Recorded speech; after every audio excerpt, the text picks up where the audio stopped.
Igreja, vamos então ler a passagem, o texto base da campanha, né? Abra sua Bíblia em Lucas 21, versículo 33. Lucas 21, versículo 33. Hoje é o encerramento da campanha. Hoje é a 7ª campanha. E o Senhor já deu a próxima campanha, mas deixa nós orarmos um pouco mais, para depois divulgarmos durante a semana a campanha da semana que vem, da próxima sexta-feira, em nome de Jesus. Quem encontrou Lucas 21, 33 diz amém. Então vamos ler. A palavra diz: os céus e a terra passarão, mas as minhas palavras, diz o Senhor, jamais passarão. Todos podem sentar em nome de Jesus. Igreja, o que o Senhor mais fez nestas 7 semanas, incluindo o dia de hoje, foi nos mostrar que a palavra dele é lâmpada para os nossos pés, que é luz para os nossos caminhos, e que vai passar os céus e a terra, e a palavra dele jamais passará na minha vida ou na sua vida. E a semana passada a palavra dele foi um tanto quanto dura conosco, porque ele nos ensinou semana passada que ele nos deu a sua paz.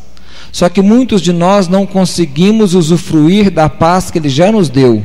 Somos ansiosos por muita coisa dessa vida. Então, nós temos que aprender a usufruir das promessas que está na palavra de Deus. Então, nós aprendemos que ele nos deu a paz dele, mas que muitas das vezes nós não sabemos usufruir dessa paz que já é direito meu e é direito seu.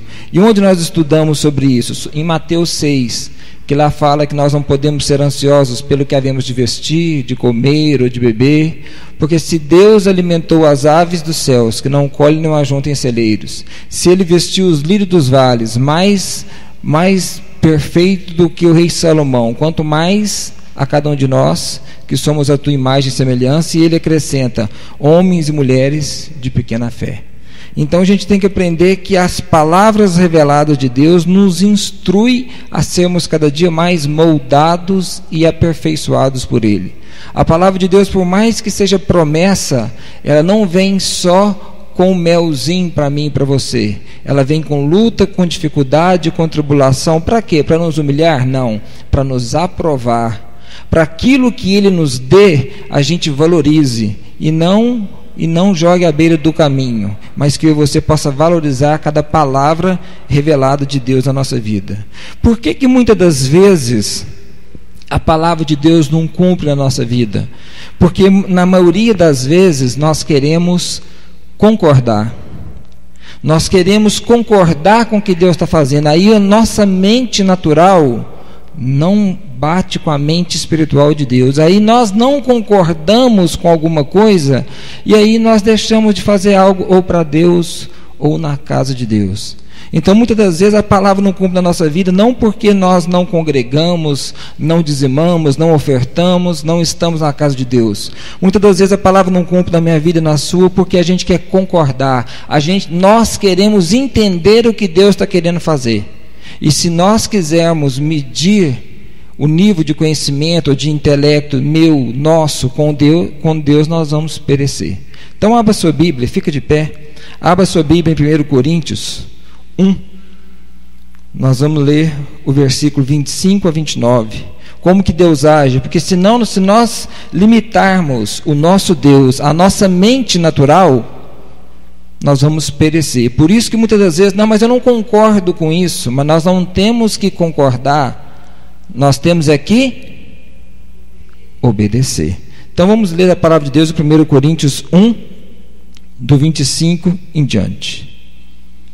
1 Coríntios 1, 25 a 29.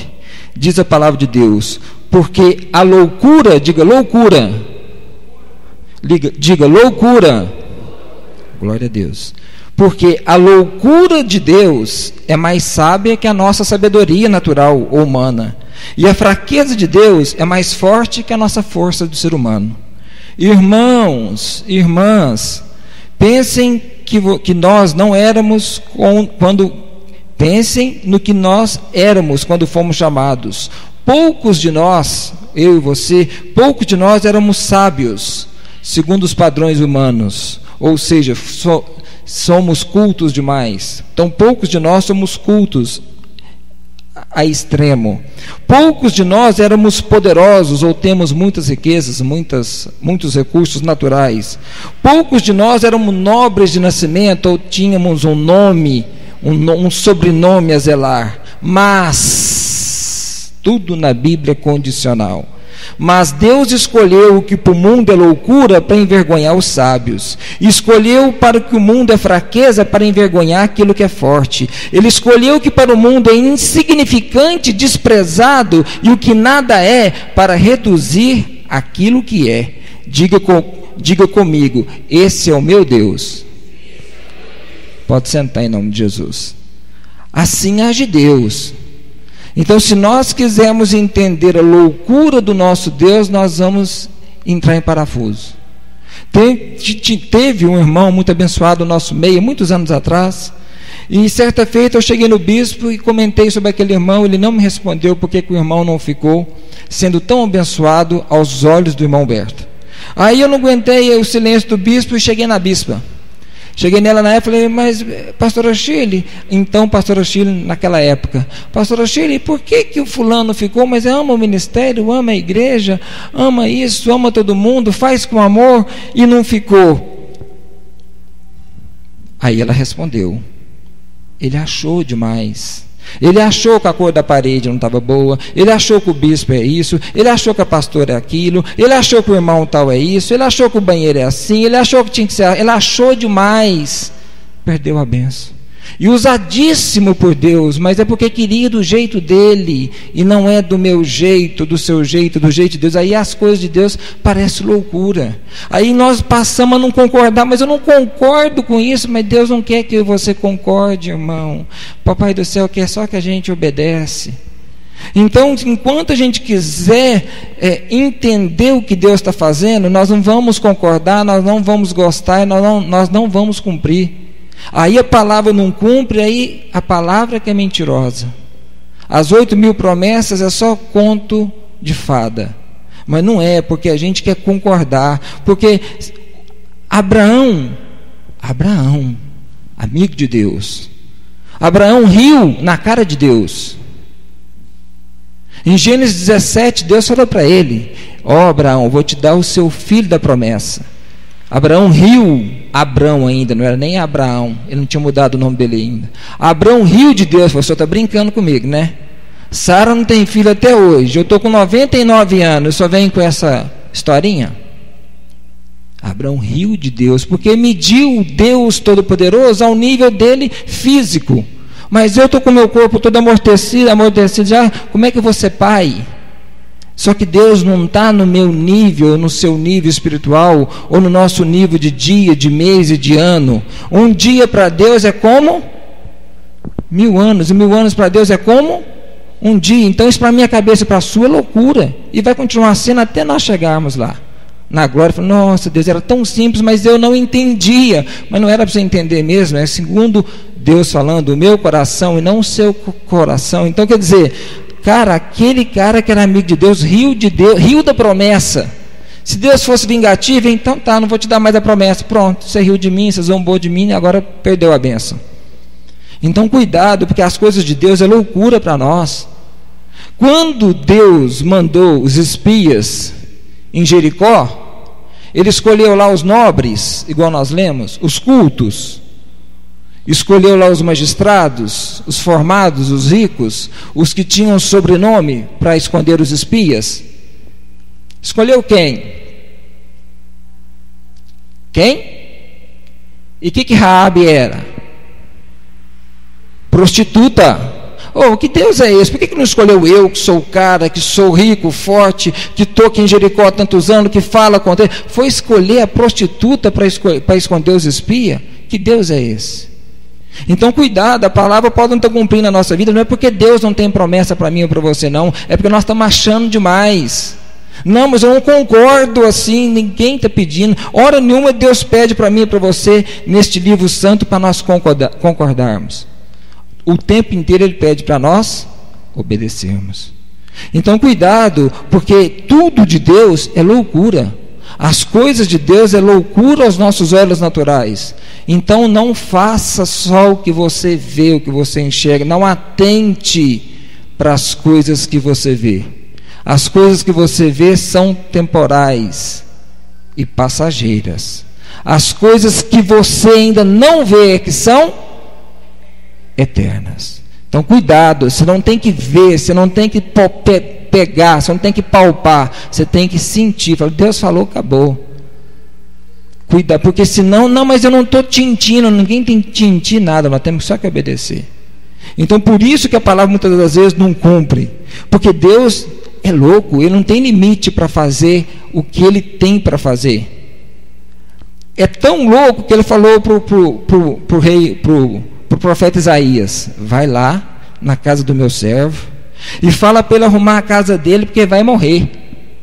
Isaías, obediente, foi lá na casa do rei Ezequias, falou: arruma tudo aí, meu querido, que você vai morrer. Deus já avisou. Isaías deu o recado e foi embora, saindo da cidade.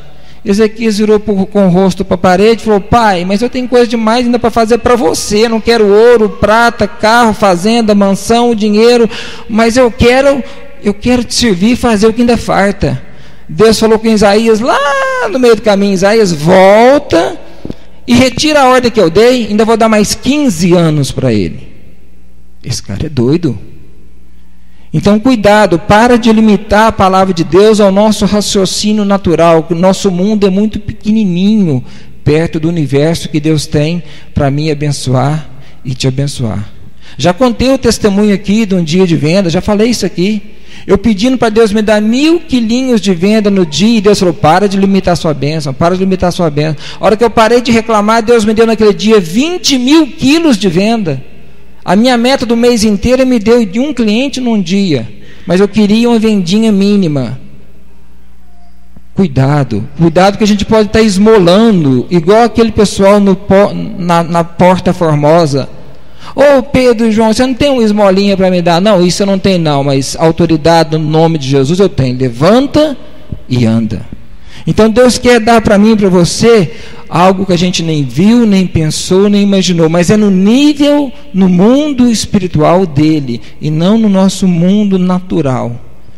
É por isso que muitas das vezes a palavra não cumpre. Outro detalhe, essa passagem eu não gosto nem de ler, porque quando eu leio eu choro. Então não vou nem ler, vou só comentar. Os valentes de Davi, Davi teve homens que deu a vida por ele. Davi só pensou que queria beber água. Os valentes dele foram lá, sacrificaram a própria vida e trouxeram a água para Davi. Davi falou: não é lícito beber dessa água, você sacrificou o seu sangue, jogou aquela água em libação a Deus. Mas quem que Davi escolheu para ser os valentes dele? Alguém lembra? Foi nobres, foi quem tinha sobrenome, foi quem tinha diploma. Quem servia Davi era a pessoa, quem Davi escolheu para servir a ele como seus valentes, eram pobres, descamisados, amargurados e endividados. Esses foram os valentes de Davi, esses foram os guerreiros de Davi, esses foram os homens de Davi, e não homem meia boca, homens valentes, que se você ler o que os valentes fizeram, fala: mas não é possível que eles mataram tanta gente, uma pessoa só. Mas eram descamisados. Aí eu e você pensamos, porque nós não temos diploma, porque nós não temos carros, fazendas ou mansão, ou um dinheiro no bolso, nós somos incapazes, ou inferiores a alguém, porque a nossa condição financeira é mínima. Deus não sonda igreja, Deus não sonda o nosso saldo da conta corrente. Deus não sonda a nossa estatura, porque senão Eliabe, que tinha que ser no lugar de Davi, porque era alto, bonito, vistoso, Deus falou: não atentei para ele não. Mas não tem mais nenhum? Não, tem, está lá no pasto, perdido lá, então vai lá e busca. A hora que chegou Davi, dá para sentir, dá para sentir. Samuel sentadinho, esperando um coitadinho qualquer chegar lá do campo. A hora que chegou, Deus falou assim: levanta e unge. Esse é o cara Esse é segundo o meu coração, e não os outros vistosos, bonitos, puxa-saco do pai e da mãe. Então nosso Deus é louco. E quem não veio segunda-feira perdeu a ministração dessa palavra inteira, que Deus usou o pastor Gerson para trazer essa passagem de Davi na segunda-feira. Então, gente, o nosso Deus é louco. É louco. Então, se nós quisermos que a palavra de Deus cumpra na nossa vida, do nosso jeitinho, nós estamos perdendo tempo nesse banco duro da casa do Pai. Nós estamos aqui para aprender a agir com Ele, para ter a mente dEle. Porque o que diz a palavra de Deus em Romanos 11, 34 e 35? Quem sou eu ou você para instruir a mente de Deus? Quem de nós serve como conselheiro de Deus? Então, como que eu e você estamos pondo limite nas coisas, ou estamos achando ou deixando de achar, ou concordando ou não concordando? Quem somos nós para instruir a Deus? Aí não cumpre algo na minha vida, Deus é culpado. Não, culpado, diga comigo, o culpado sou eu. Culpado sou eu. O que não cumpre na minha vida, na sua vida, a oração do irmão Berto, agora é pessoal. A oração do irmão Berto, quando alguma coisa lá em casa der errado, fala: pai, onde é que eu errei? Hora nenhuma fala para ele: nossa Deus, mas eu estou lá na sua igreja, eu congrego, e hora nenhuma. Alguma coisa deu errado, fala: pai, onde é que eu pisei na bola? Lembro direitinho do ano passado, a minha mãe, quem recadastra a minha mãe, que está aqui no banco, está aí de testemunha, quem recadastra a minha mãe é eu, o filho dela. E nos dias que eu recadastro a minha mãe, eu estava em São Paulo numa convenção da empresa. E eu, como sou muito metódico, faço as coisas sempre nos mesmos dias, nos mesmos horários. Naquela semana que eu recadastraria minha mãe, eu estava em São Paulo. E esqueci de recadastrar minha mãe. E aí, recebeu um mês, recebeu outro. No terceiro mês, o salarinho da dona Nelma não veio. E eu liguei lá ô polícia militar, mas o salário da dona Nelma não veio. Eu falei: pois é, não recadastraram ela. Então, quer dizer, mas eu tive que orar demais. Eu falei: pai, o que está acontecendo? Porque o culpado do dinheiro da minha mãe, do salário dela não vir, não é dela, é eu que recadastro. Onde é que eu errei? Ele falou: liga lá no quartel. Eu liguei e falei: não, você não recadastrou sua mãe, não. Então, hora nenhuma o que der errado na minha vida é Deus. Toda hora do que der errado na minha vida, pai, onde que eu errei? Aí ele vai falar: você errou aqui e ali. Lembro direitinho quando ele me deu minha casa. Me deu minha casa, eu todo empolgadinho, se quem tem glória a Deus, aleluia, porque a melhor casa do mundo é de quem, igreja? Isso, a nossa. Então me deu minha casa, eu todo empolgado, aquele amor todo, e quanto mais eu estava com amor na minha casa, mais atrasado eu pagava a minha casa. Falei: Senhor, não estou entendendo, o Senhor me deu a bênção, e agora eu estou perdendo a bênção que o Senhor me deu, onde é que eu errei? E demorou, não foi numa oração só não, onde é que eu estou errando? Ele falou para mim: meu servo, você pegou a sua casa que você tinha, mais o seu fundo de garantia e pagou essa casa. Cadê o que é meu daqui é fundo de garantia? Porque não veio na minha mão, então não senti, não lembrei. Cadê o seu dízimo do seu fundo de garantia que você pagou a sua casa? Falei: Aí calculei, só tem razão, não dizimei não. Calculei, falei: ih pai, eu não tenho esse dinheiro não. Eu falei: não estou falando para você pagar tudo hoje. Eu estou falando para você compromissar comigo, ser homem. Eu anotei, está lá em casa no caderno, para quem quiser ver, o valor total em cima lá no caderno, X reais. Eu falei: mas como é que eu faço? Ele falou: compromisso que você vai pagar, o que você vai cumprir, o que você vai ser homem comigo. Eu falei: tantos reais por mês. Ele falou: está fechado. Aí eu comecei, tantos reais todo mês, está lá anotado mês a mês, ano a ano. Acabou. Aí devolvi o que era de Deus, pronto. Aí o irmão Beto entrou de férias. Deus falou para mim: está difícil ainda pagar a prestação lá da sua casa, vai lá para amortizar a sua prestação, para ver se você diminui, para você não pagar a sua casa atrasado, porque como ficava apertado, eu esperava virar o mês, eu recebia de primeiro, pagava a casa, virava de primeiro, pagava a casa. Vai lá para você tentar diminuir o prejuízo. Então tá. Aí eu fui na caixa, falei: eu vim cá para você amortizar para mim com o que tiver de fundo de garantia aí, a minha prestação. O rapaz me mexeu no monitor lá, o que tem, falou assim: mas por que você quer amortizar?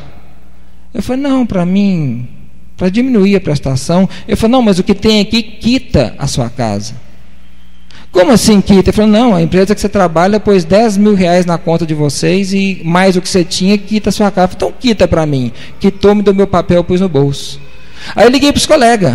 Falei, fulano, vai lá, porque a empresa pôs na nossa conta tantos mil-reais lá para cada um de nós. Nós éramos 8 do grupo. Não tinha na conta de ninguém. Falei, senhor, mas você esqueceu que você foi fiel e devolveu o que você me devia? Eu multipliquei na sua vida. Então, cuidado, a gente tem que entender que as coisas de Deus é loucura. Quem erra somos nós. Se alguma coisa está errado, não é Deus, somos nós. Então, toda vez, eu só contei esses testemunhos da minha vida, porque toda vez que eu erro, toda vez que alguma coisa deu errado, não é Deus. O errado é o irmão Humberto. Onde é que eu errei? Ele falou, você errou ali, você não fez isso, você não fez aquilo, você não fez aquilo outro. E Deus me corrige nas coisas mínimas. Ontem ou antes de ontem, eu estava conversando com a minha filha mais nova, ela me fez uma pergunta simples, eu dei uma resposta ríspida nela. Ela, muito simples, saiu caladinha de perto de mim e foi para o quarto dela. Não, para quê? Que doeu na minha alma. Saí lá do que eu estava fazendo, fui lá no quarto dela e falei, filha, parece que o pai não respondeu você como deveria. Não, pai, mas isso aqui tem, então, me perdoa, pronto, acabou. Então, quer dizer, Deus corrige a gente em cada detalhe, a todo instante, o quanto que a gente erra. Mas não, nós queremos colocar a culpa em Deus. Não, o senhor que não fez, o senhor que é culpado, porque eu sou um pobre, cego, miserável e nu. Para de colocar a culpa dos nossos defeitos e as nossas limitações em Deus. O dia que nós assumirmos que nós é que erramos, Deus vai ter misericórdia de mim e de você e vai nos honrar cada dia mais. Quem está entendendo diz amém. Para você entender, para você acabar de entender o quanto que nós não podemos medir a Deus, tem uma passagem na Bíblia que me maravilha muito. A parábola dos trabalhadores da vinha. Deus vira para o irmão e fala assim, irmão, agora 9 horas da manhã, você trabalha comigo hoje o dia todo para ganhar um denário? Sim, senhor. Chega no outro meio-dia, você vai para a minha vinha trabalhar comigo? Vou, te pago um denário, tá. O outro 5 da tarde, você trabalha comigo na minha vinha até tal hora? Trabalho. Pagou para todos um denário. Beleza, chegou 6 horas da tarde, hora de acertar com todo mundo.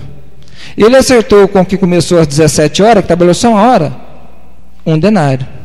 E foi acertar com o cara que começou às 9, um denário. O que o cara fez? Naturalmente, surtou.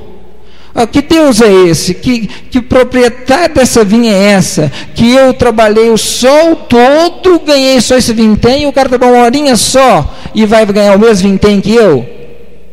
Aí Deus falou para ele, ô meu querido, o que eu combinei com você? O combinado não é caro. Se o seu olho for bom, tudo será bom. Mas se o seu olho for mau, tudo será mau. Porque os últimos serão e os primeiros serão os últimos. Então, se nós quisermos entender a mente de Deus, nós vamos surtar, nós não vamos entender. Nós temos só que aprender a obedecer. Aí a palavra rema, aí a palavra revelada na nossa vida se cumpre, porque ele não tem compromisso, é onde a gente peca.